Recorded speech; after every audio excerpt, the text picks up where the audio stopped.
What up, peeps? It's your boy Hackett Steve, and today we're gonna walk down memory lane. Now, I already recorded all my PS1 footage. I got gameplays from other channels on YouTube because I'm lazy and I didn't want to play all these games. But I've curated a bunch of PS1 games I played as a kid and what I had fun with and what I had not. Oh yeah, you gotta love that Capcom intro. Some games not so much fun. So we're gonna just kind of go through it. It's a little lengthy. That's what she said. First up, I had to put Resident Evil Director's Cut on here because this was really the game. I gamed before the PS1, obviously. But this was the game that really kicked off my passion for survival horror games. I didn't have a PS1 when I was a kid, when it was, brand new and hot. So I was going over to my best friend's house all the time. I had the N64, he had the PlayStation, so it kind of worked out. Captain Wesker, where's Best Chris? of both worlds. But this is Resident Evil Director's Cut. Stop it! Don't open that door! And as you can tell, they did the best they could with those voice actors. What is it? Maybe it's Chris. Budget was probably low after Jill, all the can you go? I'm going with you. Chris is our old partner, Okay, let me handle this. I would imagine they probably didn't pay the voice actress for that game more than lunch. And Stay alert! $20. High fives. But it created this, fucked up nostalgia memory in my head. So kudos to the shitty acting, man. I wouldn't imagine me falling in love with it so much if it wasn't so, cheesy. A dining room. Honestly, if it was more convincing, it might have scared the shit out of me more. Because I was like 7 when I played this game. And then, of course, Metal Gear Solid, one of the best video games of all time. I'll die on that hill. Great voice acting in this game. Great soundtrack. Just Hideo Kojima, he really pulled his pee-pee out and, slapped the gaming industry in the face with it.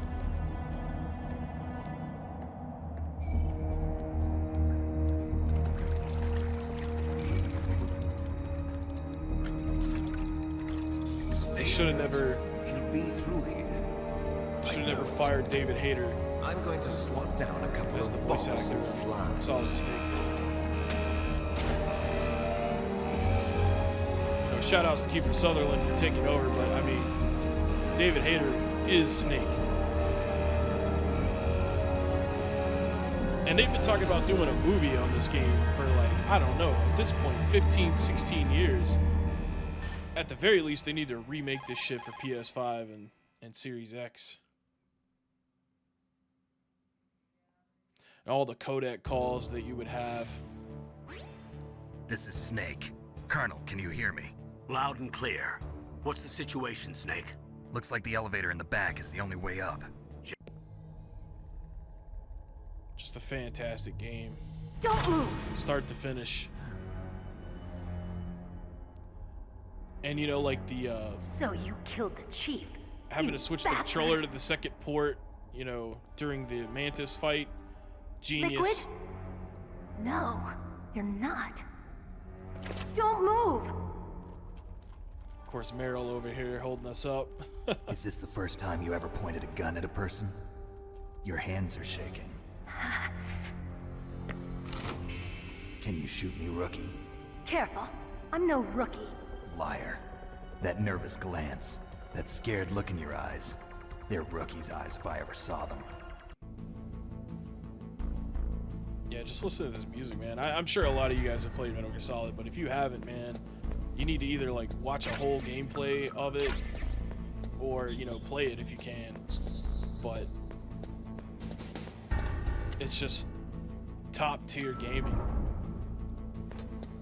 Of course, I didn't really do a lot of the stealth stuff. I mean, the whole game, it's kind of like Splinter Cell. You're supposed to be kind of sneaky but playing this 8, 9 years old, I'm just like, fuck it, man. Let's just shoot everybody and, run and hide if our health gets low.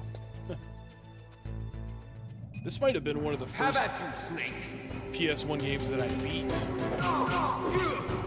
This is your final fist fight at the game against your brother Liquid Snake. You know, spoiler alert. But there's so much in this game that I don't even think telling you that is much of a spoiler. But you're fighting on top of Metal Gear. And yeah, I mean, it's just a great game. Nice shot!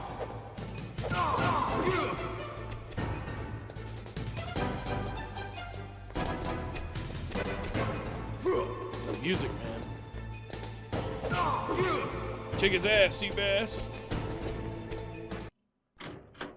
Okay, here we go. Now, so we got another Capcom game here with Dino Crisis, another game in dire need of a remake.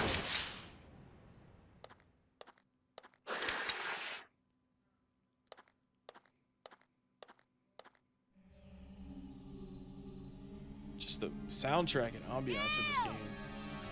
Now, voice acting, of course, not very good in this one, just like with Resident Evil Director's Cut, but they did the best they could.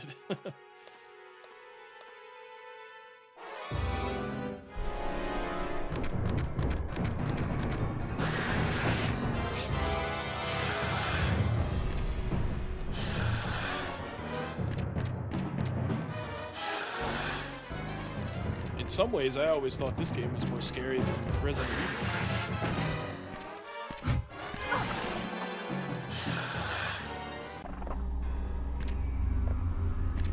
I like the fact that, yeah, see, they made their own dinosaur noises as opposed to using Jurassic Park,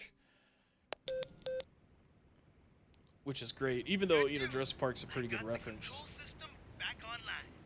What's the situation over there? It's Gale. I lost him. So what's the bad news? Did you... Oh shit, oh damn! Great game. I highly recommend checking this one out, man. God, get it.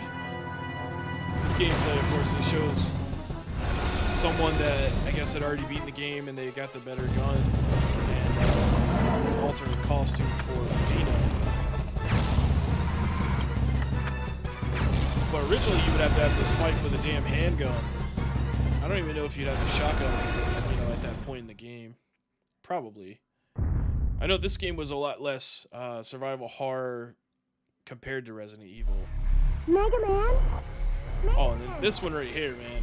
Mega Man? I actually, when I was a kid, you know, my best friend played the shit out of this game, and I pretty much just I got worried because the transmission got pretty cut much off just suddenly. watched him play it, but I'm okay. it's still very nostalgic for me because it reminds me of being over at my best friend's house. We're still friends to this day, but it reminds me, you know, sitting on the side of his bed in his bedroom while he's playing, you know, Mega Man Legends.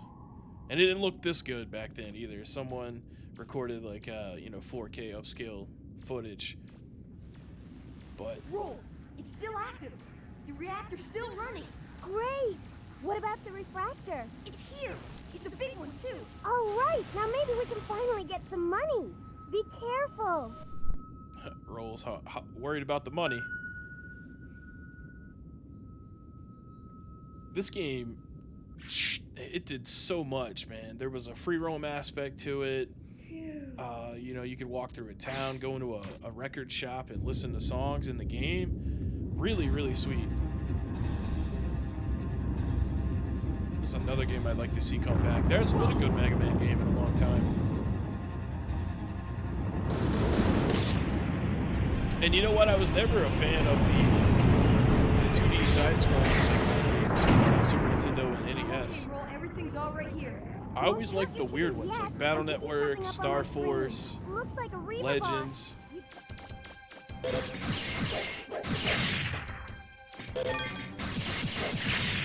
Yeah, just hearing that gun and Reaverbot noises, very nostalgic for Turn me. right there. And the music.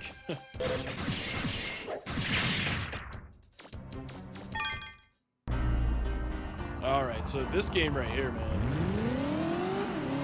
I remember being a little kid trying to do this whole damn list, and you know, back then you didn't have the internet, so like if you didn't know some of these terms, like slalom, like I don't know what that means. I had to kind of figure it out. I used to spend hours trying to get this shit done. You got a minute or so time limit to do it all. It was not for a young buck like myself. But once you get through this little opening tutorial, you just can't skip it. Hey, man. Okay. You got one of the coolest fucking driving games on the PlayStation. First game I ever saw that used turn signals. I used to just drive around town for the hell of it. Wouldn't even cause trouble. Just driving around.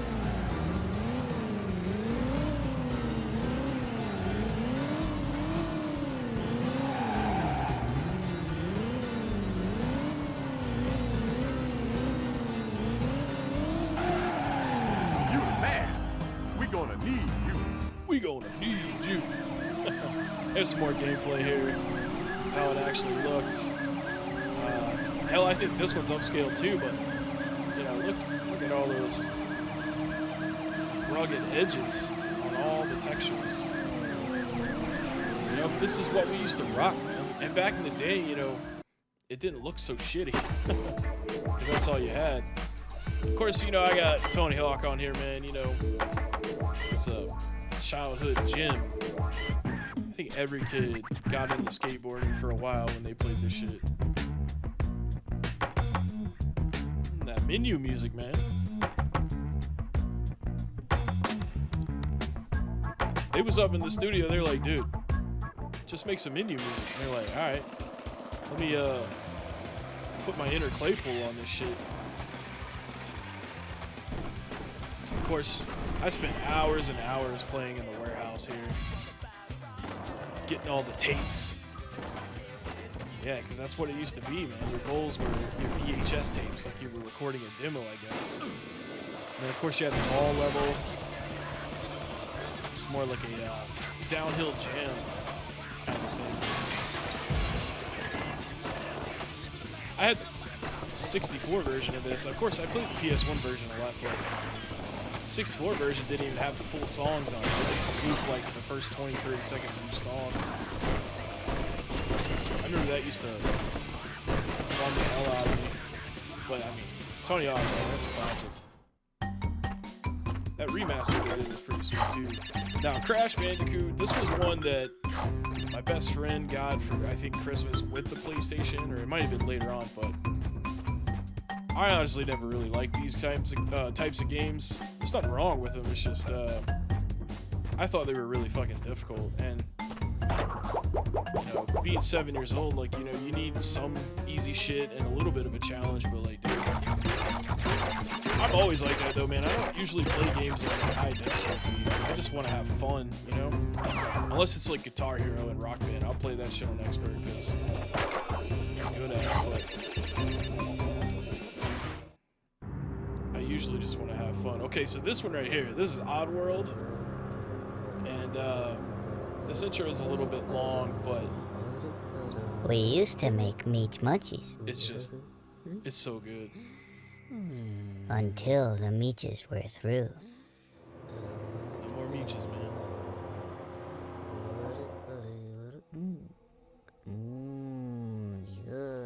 We still made pearmite pies. And we made some good scrap cakes, too.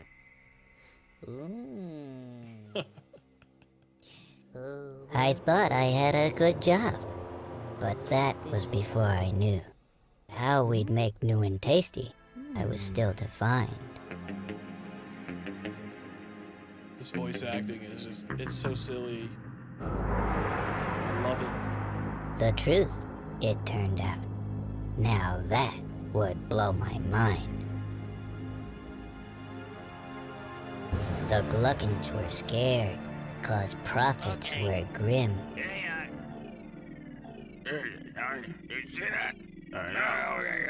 Hermites and Scrabs had been turning up thin. Things are going down. What? What are you doing, huh? What? But Mullet was cool. Hey, bud. He had a plan. This new kind of meat. It was us!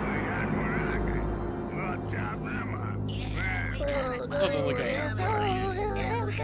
cannibal 2D platformer.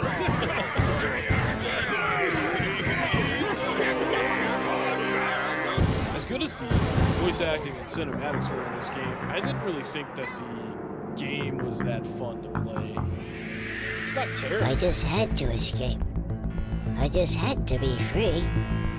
And I didn't even know I had a destiny. So, get me out of here!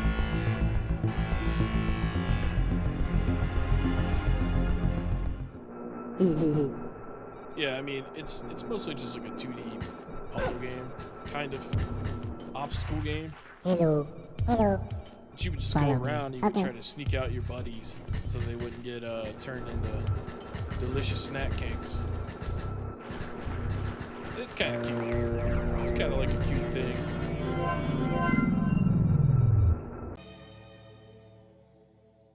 What we got up next here? Oh my god, this game. Alright, so this game was made by EA Sports, or not EA Sports, just Electronic Arts. And it's another one of those like weird survival horror games. Obviously it wasn't a very successful game because 4 out of 5 people I ask, do you know about Overblood? They're like, nah. But this game, it controlled terribly, and it was just weird. You're this dude that like wakes up from a cryogenic sleep and you don't remember shit, and then you just basically are in this empty facility trying to figure it out. You end up meeting a cool ass robot. That was honestly the best part, man. Was hanging out with the robot. What is this place? How did I get here? I can't remember. I can't remember myself. My gosh, I don't even know who I am. Look how big those hands and feet are. Oh my god, alright, so this, yeah, so we're starting to get into the ones that I didn't necessarily enjoy that much, but I remember being a kid and being super stoked that I was going to be able to play as dinosaurs in the new Jurassic Park game. And they start you off playing as a compy. You know, the most unappealing creature, dinosaur that you could be. Like, you would think you would start off playing like a T-Rex or something, but you had to end up playing through this shit-ass game for like an hour. And then you end up playing as a person, but you know, man, they never really made a good Jurassic Park game. The Park Builder games is pretty sweet. This was a nice attempt for the time, but see my man do that baseball slide? Oh. But there was a lot of inconsistencies with this and like how it actually was. I mean, obviously it's just like a platformer. But yeah, like no one ever used a fucking grappling hook in Jurassic Park movies. Why would you try to steer away from the material of the movies? Just let people play through the scenes from the movies, you know? Here's some of the T-Rex gameplay, which ended up being underwhelming. You do that little backup roar and it like gives you like a slither of your health back. That's why they're doing that. But what I thought it did. I know whenever you would kill dinosaurs, you would get health from eating them. Don't recommend that Jurassic Park game, but Tekken 3, of course, you know, spent hours and hours and hours playing that shit. The endless Tekken mode, where you would go through, it was kind of like an old school beat 'em up. That was pretty sweet. And that was just like an extra mode for the game. I can't remember what it's called. It's like Tekken something. But all the characters in this game are great. One of the best fighting games of all time, in my opinion. It ran smooth like butter. Great soundtrack, great characters. Unlocking the Doctor, playing as a fucking gorilla. Not a gorilla, a brown bear. You win. And a panda bear. Of course, I always played as Orang. Final round. Because I was cheap, and I always liked the kicks.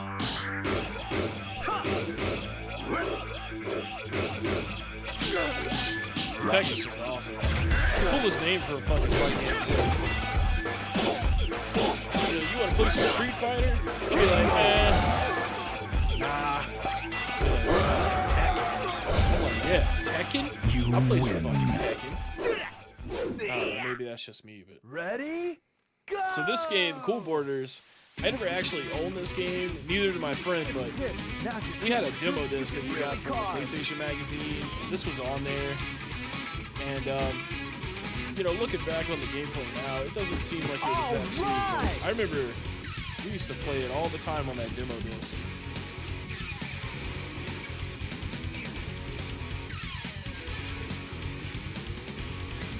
There's a lot of cool stuff on those demo discs, man. I wish they still did that. I know they just want you to download it on the store now, but man, the PlayStation magazine used to be tits. And like going to Pizza Hut and get demo discs from them. They don't market like that anymore, man. And it's a real shame because there are tons of games that I played on those demo discs that I never would have even considered playing otherwise.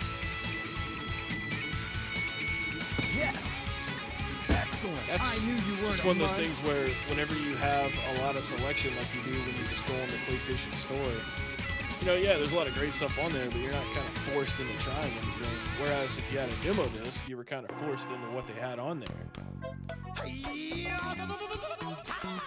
You can't have a PS1 nostalgic video without some crap of the rapper. I don't know who decided they should put that on the PlayStation Classic. He was like literally one of the first mascots for the PlayStation. Of course, Sony did the PlayStation Classic the laziest way that they could. And that's why the shit didn't. That's why it didn't do well. Until people figured out how to mod it. You gotta show some respect to my man Parappa, man. He was out here doing the rhythm games before almost anybody. DDR might have been out in the arcades before this game. I can't remember exactly when that came out, but this really brought it to a whole new market. If it wasn't for this game, man, we might have never even got like Guitar Hero or, you know, anything.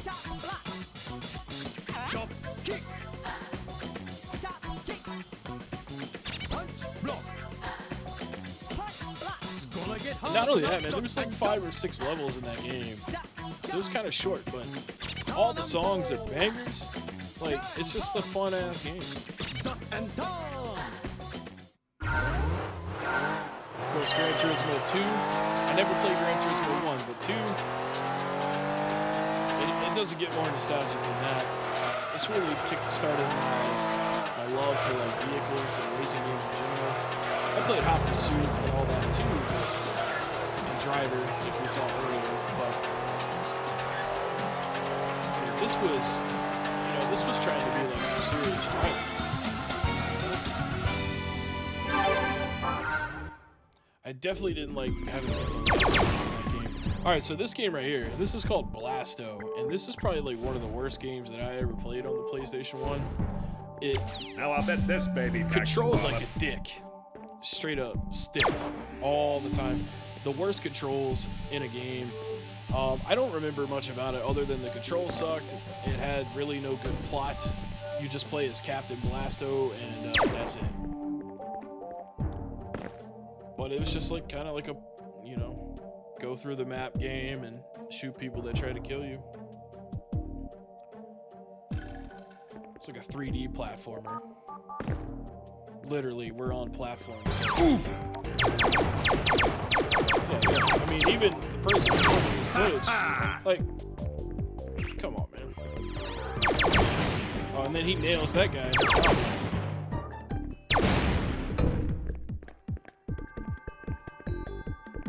I guess they did their best.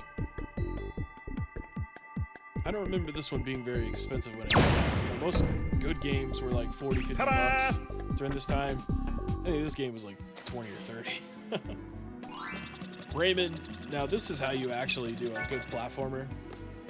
Retrobird is another channel I like to watch a lot, and he was talking about how the PlayStation had some of the you know, rough around the edges 3D games, but it had some of the best 2D games, and I definitely agree with that. It didn't look as good as it does here, because this is obviously upscaled. But it looked, you know, not much less as this. remember this game being hard as hell. Maybe not in the beginning, but it eventually got hard. I'm also not very good at these types of games. You know, like, I can't play a Mario game to save my life. It takes me forever. Donkey Kong Country was really the only one that I, you know, excelled at. It's just not my type of game. I get too impatient. I just want to get some shit done. Now, Spyro, that's another game that my buddy and me played. I remember this shit getting really difficult after like 3 or 4 levels. Like, they like hold your hand through the first couple of levels, and then there's like a snow level on this game that I vividly remember. We used to have so much trouble with that. I think we spent almost a half of it Saturday one time trying to freaking beat that level. I don't know if we ever completed this game. They should have put this on the PlayStation Classic too, but I think they didn't because the remasters came out and they wanted people to buy that instead of playing it on the Classic. But fun game. Decent voice acting.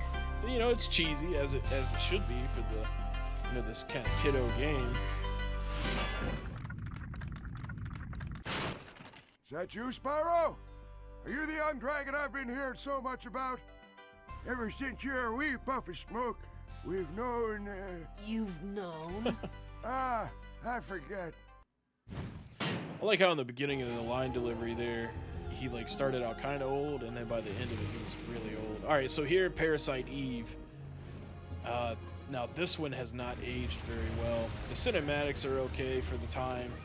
I think this is like 1997, 98, maybe later.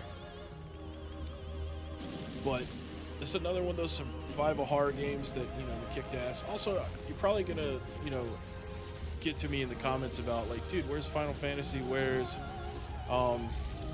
Silent Hill and shit like that? We played those games, but I didn't really get into turn-based RPGs until later on in life, so it's not very nostalgic for me, so that's why they're not on this. Tomb Raider also was a good one that we like to play. I know that's not an RPG, but I didn't include it in the video today. But yeah, with Parasite Eve here, this is another survival horror game. You went to like an opera, and obviously shit went down. But I remember this game, it used to scare the crap out of me. If I wouldn't have had my best friend there with me playing through it, I probably never would have, given it the old college try, because it just, it was creepy, man. But yeah, if you look at this gameplay now, it's not wow in the eyes, if you will. The animations are a little funky. Welcome to the war zone. All right, and then of course, I played a lot of wrestling games as a kid. It's no secret at this point that I love wrestling. But this is Warzone, which was one of the more poopy games. But we used to play the crap out of this one. They did the best they could, man. That don't even really look like Farouk, to be honest with you. And then you got the British Bulldog. They don't even show them go to the ring. They just they stand right there, do a little pose, and then they walk in. It's very bare bones compared to like how it is today. Today it's almost damn near realistic, where it looks like you're watching it on TV in some ways. But yeah, I mean, this is how it was, man. You just had a nice little image of a crowd with like a little bit of flashing lights there. No, he can't get out. And also another thing, you could beat somebody's ass. Like, see, he beat Farouk all the way down, and then like his health just like completely came back. So these games are a little frustrating, but also a lot of fun. And I feel that way about a lot of PlayStation 1 games. And then of course you got WCW Nitro. Hollywood Hogan, watch him climb in the ring and try out the largest arms in the world. And I think WCW in general is very nostalgic because it died 2000, so it literally lives and breathes the 90s. You really think you're ready for the Scorpion Deathlock? You think you're ready for a fatal encounter? That's just a genius. This is why they call me the total package. Do you have a pain threshold to withstand the torture rack? Let's find out. To have these like little promos that they would cut, you know, in the character select screen, like that's innovative. You know? And then of course your gameplay, you know, very similar to the other, to what WWF was doing at the time.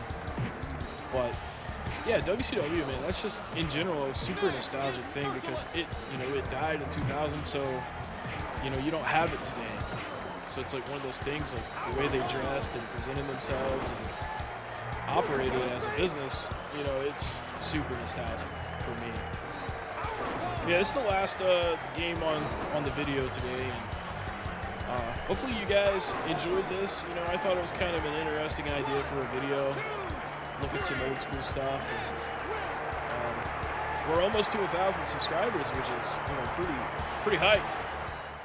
So I really appreciate you guys, you know, sticking with me, man. And I'll have more DK Oldies content coming soon. Hell, it might even be later today at the time of this recording, which is 2/26, or, well, February 26th. But yeah, I'll catch you guys on the next one, man. Thanks.